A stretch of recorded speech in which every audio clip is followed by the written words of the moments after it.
Quiero que sepan todos los que me escuchan o me escucharán que no pretendo yo mismo erigirme como figura máxima en toda materia teológica, filosófica o política o económica, que quizás son los temas que realmente me preocupan, y los temas a los que considero debo dedicar mi existencia, y los temas según los que creo, bajo la providencia y el testimonio general de todos los ciudadanos que me conocen, que quieranme o no y acéptenme o no, por ellos mismos, tanto por los que me elogian como los que me critican, sé que para eso soy llamado. Y sé, no simplemente por una vana especulación, sino por la misma inspiración que produce en mi ser aquellas palabras de Antonio Nariño, de ver antes que vida. Y como dice el himno nacional de la República, los que sufren bendicen su pasión. Y yo bendigo mi pasión y bendigo mi aflicción y bendigo, no en el sentido bíblico, sino que acepto y no considero que vaya en desmedro de lo que pueda ser, haya sido o quiera ser. Y sé que muchos me escucharán en el futuro. Y sé que mi propia hermana me escuchará en el futuro. De tal manera que en todo trato de manejar lo más racional, lo más lógico, lo más aristotélico conforme sea posible. Ahora bien, yo grabé un video y algunas respuestas que valoro incisivamente y quizá con cierta exageración de mi parte, a algunos que me las hicieron, a otros considero que la forma de responder debe ser siempre mediada por los argumentos, no por las despectivas recriminaciones que se ciernen dentro de un debate en un contexto de disensión. Voy a leer a este apreciado ciudadano que me escribe lo siguiente y que hoy al presente quiero responder nuevamente agradeciéndole y dando el decoro mismo de mi ser ante él, de que se sirvió de los videos que he grabado otrora, aun cuando no sea la persona más apta para que alguno escuche. Y saben, nunca lo voy a hacer, porque si el mismo Borges, escritor empedernido, cuando le preguntaron que dijera un testamento más allá de la poesía, de los libros y de la intelectualidad, Borges se limitó a decir 3 palabras: olvídense de Borges. Y luego continuó: hay muchos escritores mejores que yo. Asimismo, hay muchos mejores que yo. Si a alguno les sirven estos trabajos o si alguno los considera plausibles y venerables, olvídese de Andrés Correa. Y si le parecen dignos de toda recriminación, también olvídese de Andrés Correa. Y a la vez tenga en cuenta, en uno o en otro lado, lo que digo, como ciudadano y como creado a la imagen de Dios como cualquier otro, y con la misma razón que tiene cualquier otro. Que ejerza mi razón de forma distinta a la de cualquier otro es ya distinto. Abro comillas.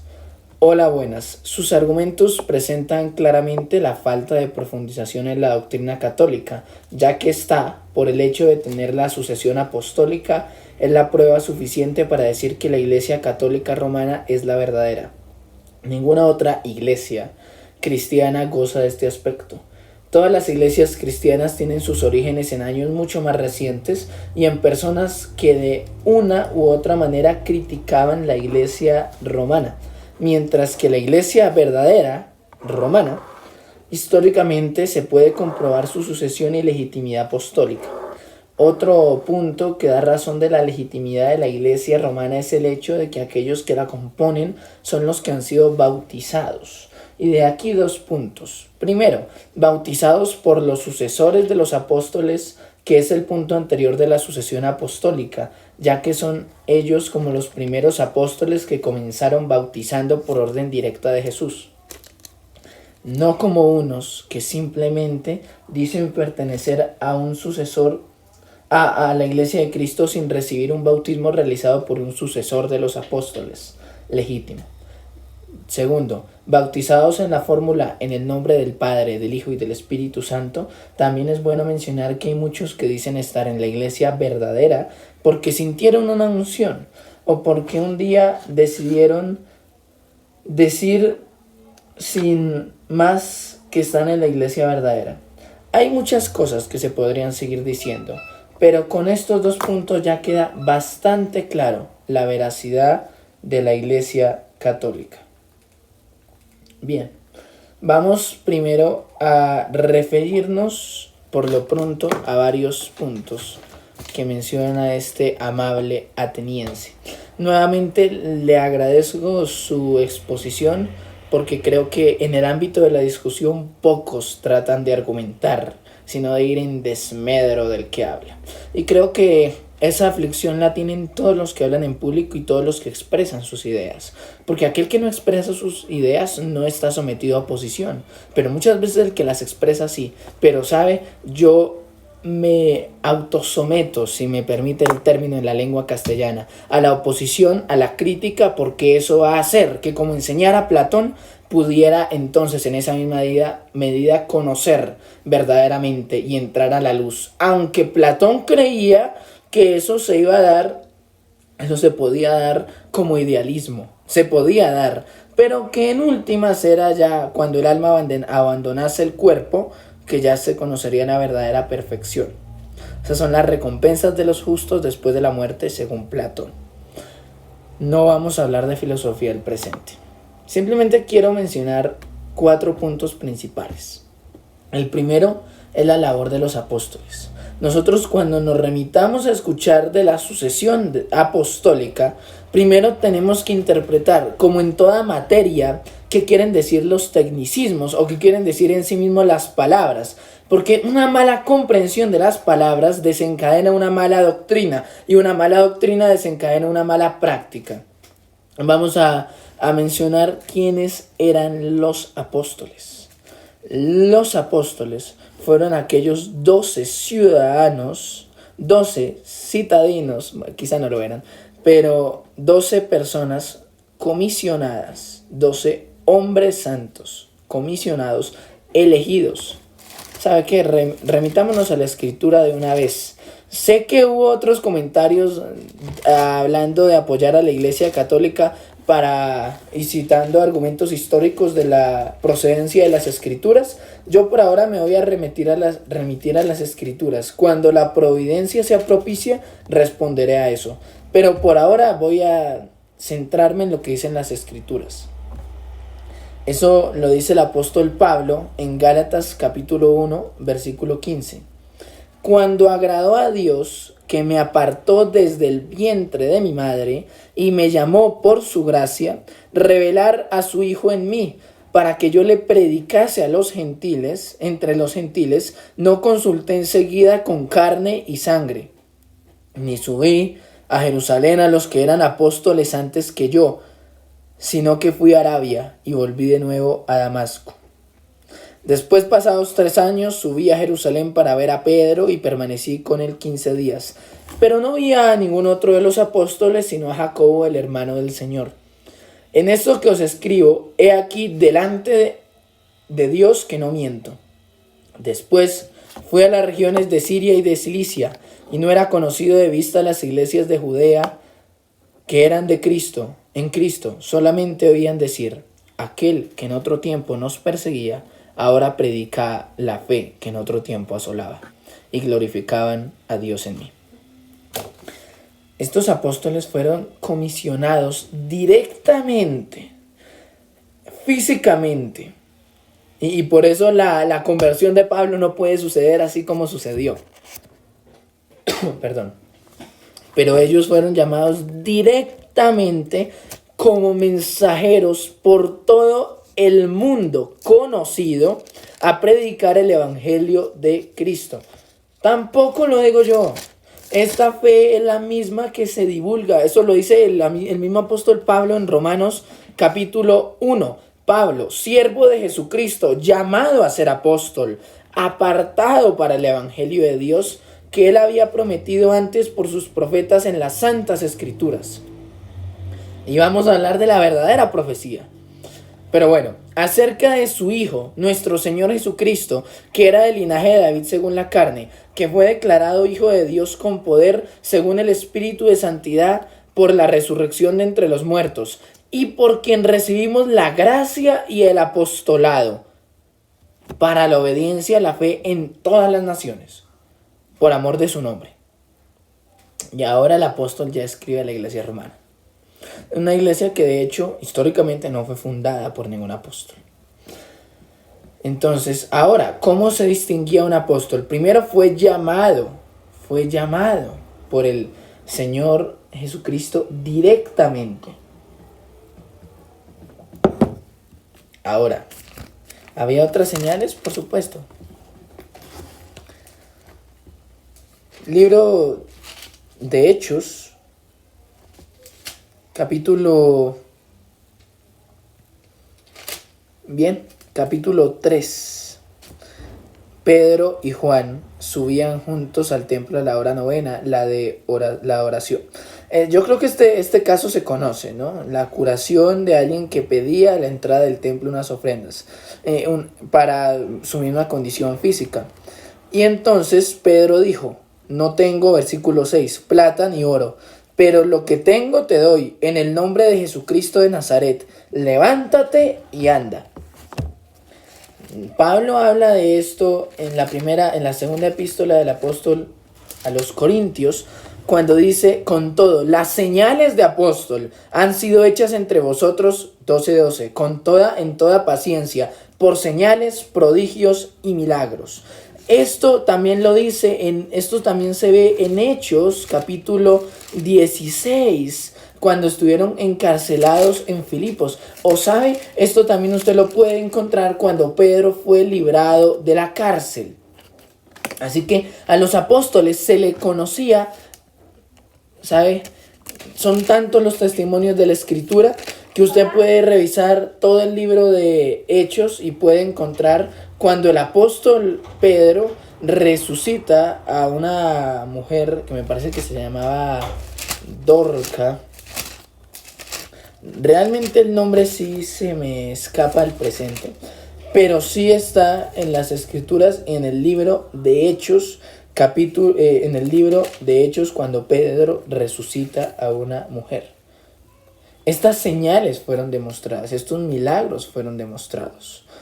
Ahora vamos a pasar a un segundo punto, que es la inspiración apostólica. ¿Para qué también fueron llamados los apóstoles? Para que por medio de sus escritos inspirados, ¿qué quiere decir esto? Que nada de lo que dijeron, que está registrado en las Escrituras, fue falso, sino que todo lo guió como autor el Espíritu Santo. Pero ninguno de ellos perdió ni su forma de actuar, de comportarse, ni su forma de escribir. Pero aún con eso, por ejemplo, cuando Pablo dice ese sentimiento inefable que tiene para la iglesia de Efesios, lo tiene el apóstol Pablo. Pero aún cuando Pablo lo tiene, no deja de guiarlo el Espíritu para que todo lo que dijera sea verdad. Esa es la diferencia entre inspiración e iluminación. Y eso se debe comprender. Y yo leí otro comentario precisamente que se me criticaba que yo citaba pastores inspirados quién sabe por quién, cuando yo creo que aclaré que yo no considero que ningún pastor al presente, por más reformador que sea, si se me acusa de sectario protestante, pues voy a hablar en la misma tónica. Por más de reformado, por más de protestante, por más lo que usted quiera, no va a haber una persona inspirada para que todo lo que escriba sea realmente la palabra de Dios. Y los apóstoles en sí mismos no eran inspirados, sino que eran inspirados y llevaban la verdad bíblica plena y revelada, porque no se conocía, cuando escribieron las Sagradas Escrituras. Y hasta ahí se terminó cuando se cerró el canon de las Escrituras. Ahora, los apóstoles tenían autoridad. Pablo dice en una de sus cartas, esto ordeno en todas las iglesias. Ahora, la autoridad de Pablo y de otros, pero yo creo que las cartas paulinas son las que más se conocen, sin dejar en desmedro las otras, por supuesto. Pablo dice en el capítulo 3 de Efesios, por esta causa, yo Pablo, prisionero de Cristo Jesús por vosotros los gentiles, si es que habéis oído de la administración de la gracia de Dios que me fue dada para con vosotros, que por revelación me fue declarado el misterio, como antes lo he escrito brevemente, leyendo lo cual podéis entender cuál sea mi conocimiento en el misterio de Cristo. Misterio, que en otras generaciones no se dio a conocer a los hijos de los hombres, como ahora es revelado a sus santos apóstoles y profetas por el Espíritu. Cuando Pablo escribe esto, tiene que tener en cuenta usted la revelación progresiva. Por favor, comprenda que cuando Pablo escribe a la iglesia de Efesios, los hermanos en Efesios no tenían la Biblia como nosotros la tenemos hoy, ni siquiera traducida, por ejemplo, al castellano como la tenemos hoy, porque ni siquiera en esa época existía el sublime idioma del castellano como lo tenemos hoy. Entonces, en ese contexto de la revelación progresiva, claro que había una revelación al apóstol que escribía, claro que había una guía del Espíritu al apóstol que escribía, pero para eso fue comisionado, para que esa escritura que tuviera fuera útil para enseñar, para redarguir, para instruir en justicia, a fin de que el hombre de Dios, aquí está precisamente aclarado este misterio, sea perfecto, enteramente preparado para toda buena obra. Sin embargo, es un secreto a voces lo falible que eran los apóstoles. Y en los evangelios se ve claramente cuántas veces yerra Pedro y yerran los otros apóstoles. Pero ningún otro ejemplo, como el de Gálatas, capítulo 2, versículo 11, cuando dice: pero cuando Pedro vino a Antioquía, está hablando el apóstol Pablo a Pedro, que según dicen, el primer papa. Bueno, ¿de dónde salió entonces la doctrina del celibato? Yo creo que eso ya lo dije.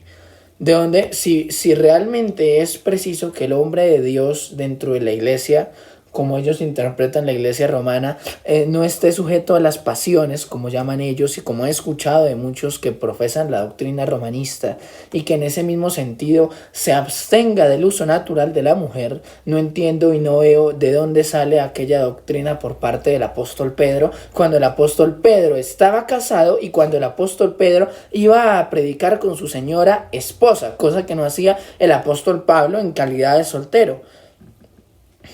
Cuando Cristo mismo sana a la suegra de Pedro. No sé de dónde sale esa doctrina entonces. Entonces Pedro erra también en ese aspecto. Pero eso lo explica Pablo en Timoteo. Prohibirán casarse y abstenerse de alimentos que Dios creó. Primera Timoteo capítulo 4 versículo 1.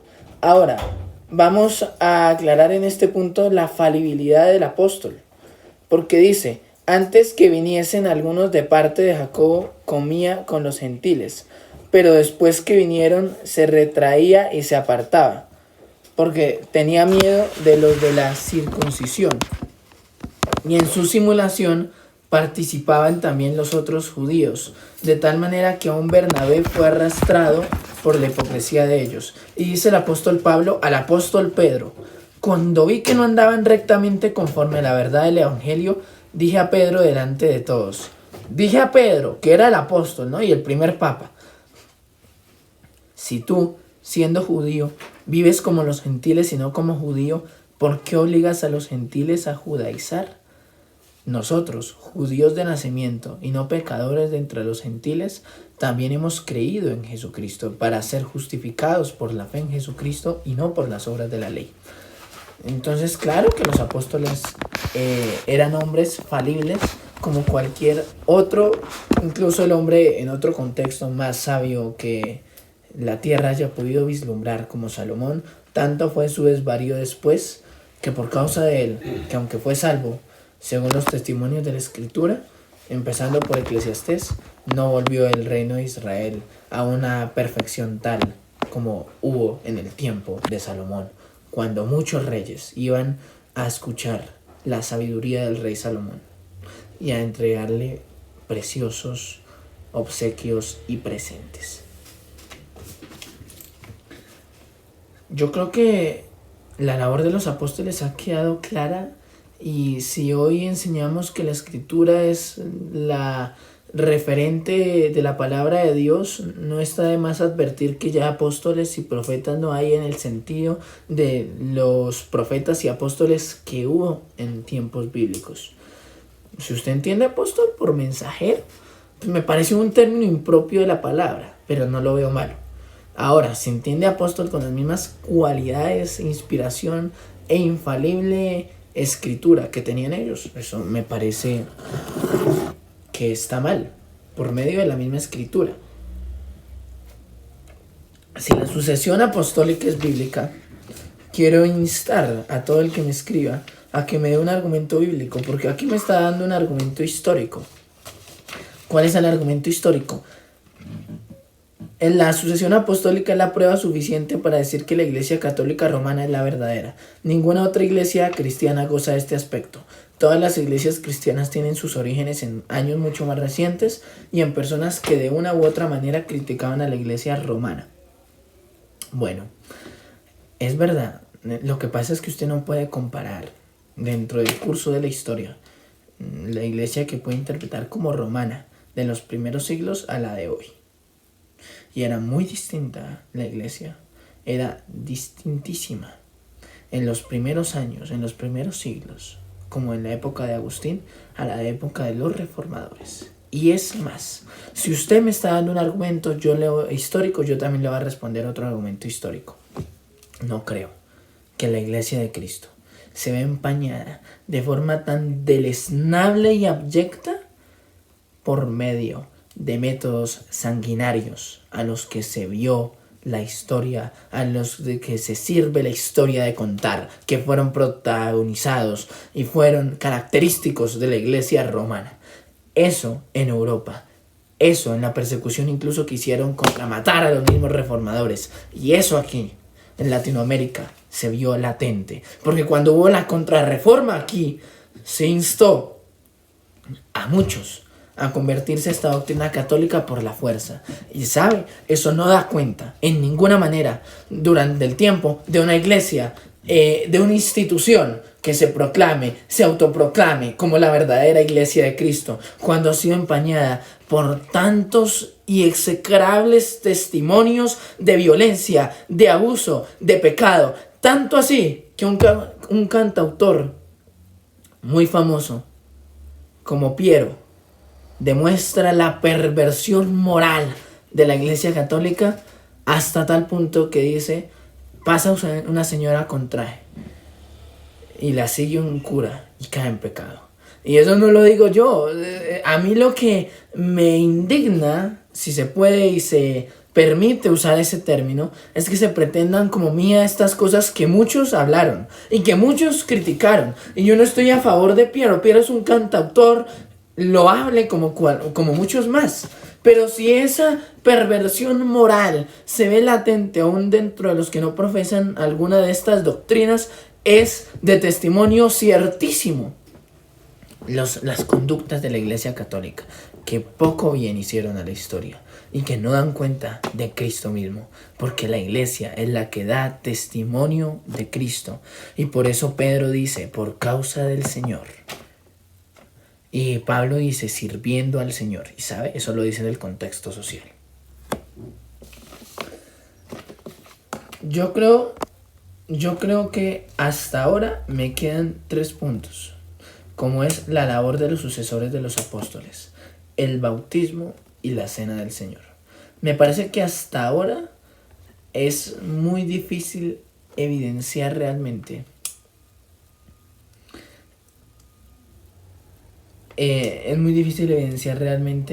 quizás las mayores confusiones que dentro de la iglesia se pueden generar.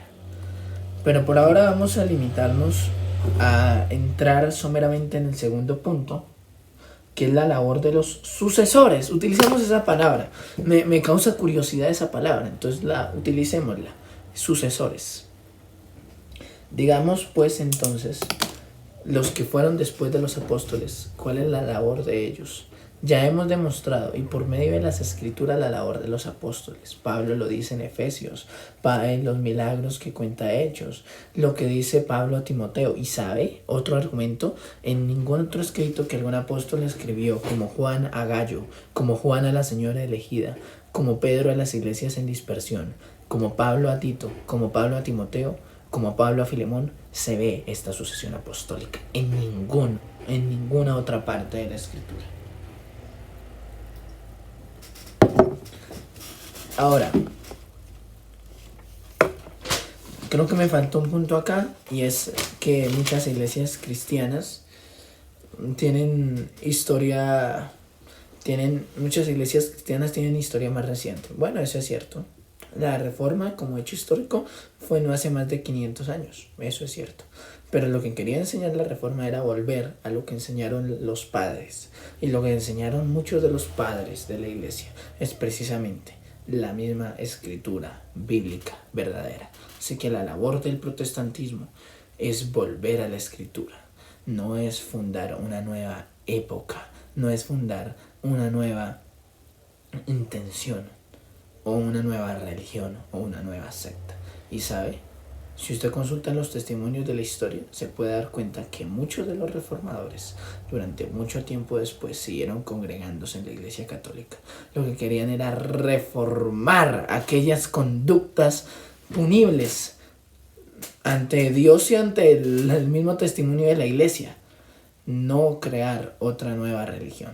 Pero fue tanto el error y tanta la confusión dentro de la Iglesia Católica que empezaron unos hombres a hacer iglesias protestantes, si se puede decir la palabra.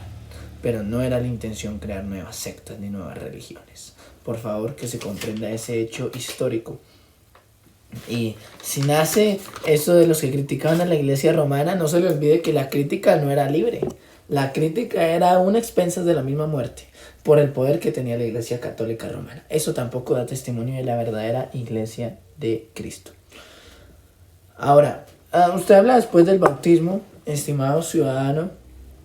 Entonces vamos a continuar con la labor de los sucesores de los apóstoles. Y vamos a comprender que tanto los apóstoles como los profetas, Efesios capítulo 2, hablaban de Cristo, del verdadero Hijo de Dios, las buenas nuevas de salvación, el Evangelio. Todo habla del Señor Jesucristo. Y todo era Colosenses, todo era sombra de lo que había de venir. Él es la imagen del Dios invisible, y sobre Él está todo principado y toda potestad. Sobre Él, quiero decir, Él está sobre todo ello, y eso no lo digo yo tampoco. Después de Filipenses puede encontrar la carta a los Colosenses en el versículo 15 del capítulo 1. Él es la imagen del Dios invisible, el primogénito de toda creación, y en Él fueron creadas todas las cosas. Entonces quiero que se vea claramente que el mismo Señor Jesucristo es el que realmente habla y demuestra que de Él hablaron los profetas, de Él hablaron los apóstoles. Y sabe, ninguno otro, ni apóstoles, ni profetas, está por encima de la supremacía de Cristo. Y en la iglesia hoy debe hablar de Cristo. Y los hermanos deben hablar de Cristo. Y todo lo que enseña la Escritura es del Señor Jesucristo.